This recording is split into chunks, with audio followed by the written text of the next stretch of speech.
係各位朋友，係今次同大家都係講靈性良好感嘅。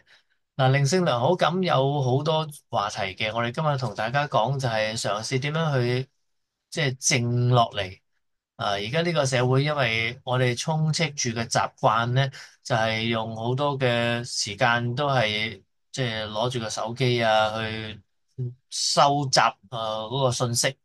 你都好難見到一啲地方搭公共嘅車啊，甚至等緊馬路嘅人咧，佢係唔係全程投入咁喺睇緊佢嘅手機嘅，好少嘅。咁當然啦，呢個已經成為全世界有啲人去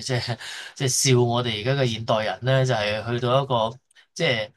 好難係十幾廿年前嘅世界嘅人會想像到我哋係真係咩年齡都係咁樣嘅。嗱，呢個有咩唔好處咧？當然啦，即係講啲危險情況啦嚇，即係去到某啲地方，你好專心睇住個手機，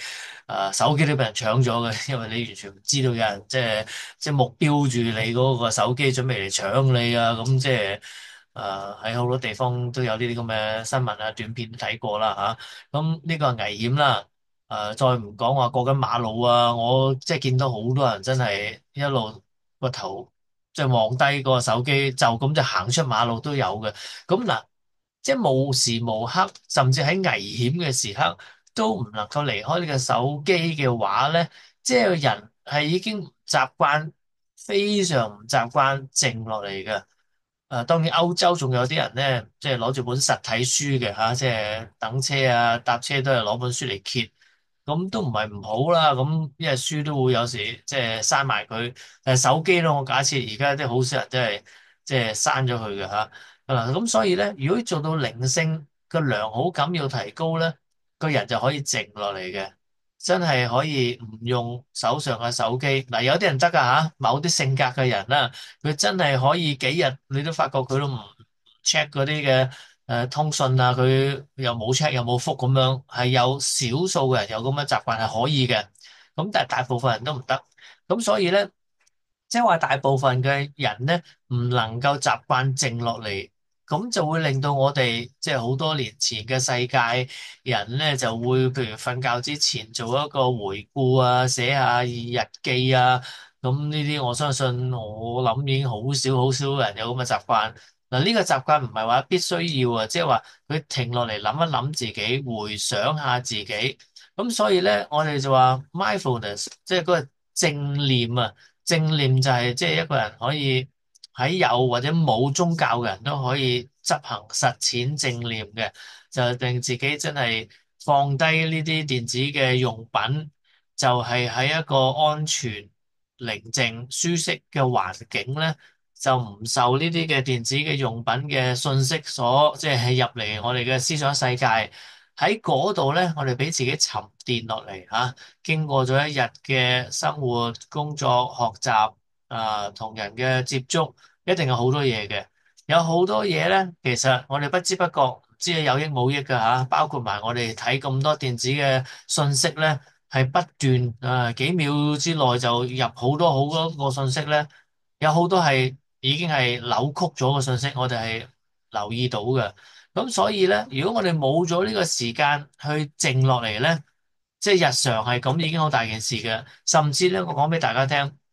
好多人一起身啊，朝早咧就已經即刻就攞一個即係手機嚟睇下啊，好似好心急抌出成晚。當然佢唔係等啦，不過起身即刻已經唔可以停落嚟咧。嗱，其實唔好噶。嗱，人嘅睡眠咧有一種嘅自然心理治療嘅作用係做出嚟喺我哋嘅夢境啦。因為我哋日常生活遇到焦慮啊、唔開心咧，我哋日常個情緒一帶動我哋嘅腎上腺素咧，會產生一啲生理嘅反應嘅。嗰啲腎上腺素個反應咧，當然係唔係好理想嘅吓。一係就打鬥，一係就逃跑。咁大家知道呢啲腎上腺素帶出嚟嗰個目的啦。但係喺發夢嘅時候，有時我哋發翻呢個夢咧，因為我哋人喺一個完全放鬆咗、進入咗睡眠嘅狀態咧，夢境雖然幫我哋重溫日常發生嘅事，但係我哋嘅生理狀況處於一個睡眠狀態，我哋嘅腎上腺素就唔會好似日喺屋嘅時候咁產生嘅。所以我哋夜晚經歷翻同一樣嘅景象嘅時候咧，我哋嘅身體就俾我呢個自然嘅心理治療嘅作用啊。佢就冇產生腎上腺素，因為瞓着咗覺啊嘛，令到咧我個人知道其實喺咁嘅狀況咧，你係唔需要激動成個身體嘅腎上腺素攞嚟打或者跑嘅，唔需要喺日常生活咁嘅。所以嗱，夜晚嘅瞓覺係有一個自然嘅心理治療嘅作用嘅，但係當然好多人唔知啦。咁變咗咧，其實我哋瞓醒覺起身咧，我哋都需要有個時間靜一靜，將發咗夢嗰個嘅狀況再回憶一下。當然唔係好多人記得㗎啦，唔緊要嘅。但係佢要好似我哋有啲心理學家話，要將夜晚進行咗個心理治療咧，下載翻落嗰個人度啊，等佢平復翻。但係如果一個人咧一起身，佢都未下載到佢嗰個夢境產生嗰個心理治療嘅作用，即刻又有手機嘅信息係咁衝入個腦裏邊啦，即係白費咗琴晚心理治療嗰個自然作用嚟幫助我哋人生，跟住日常又進行一次即係信息嘅轟炸咧，咁所以就唔好㗎。所以嗱，日頭就要用正念嚟俾自己靜落嚟。瞓醒覺嘅時候咧，千祈頭嗰即係半個鐘一個鐘啦，即係如果可以嘅話，當然你稍微出街之前你要睇睇啲信息嗰日答啲咩嘢嗰啲天氣報告冇問題，但係就唔好即刻就喺嗰度追翻啊！琴晚有啲咩信息出咗嚟啊？而家要睇翻，哇！即係一輪先至即係準備出街，咁你就錯過晒即係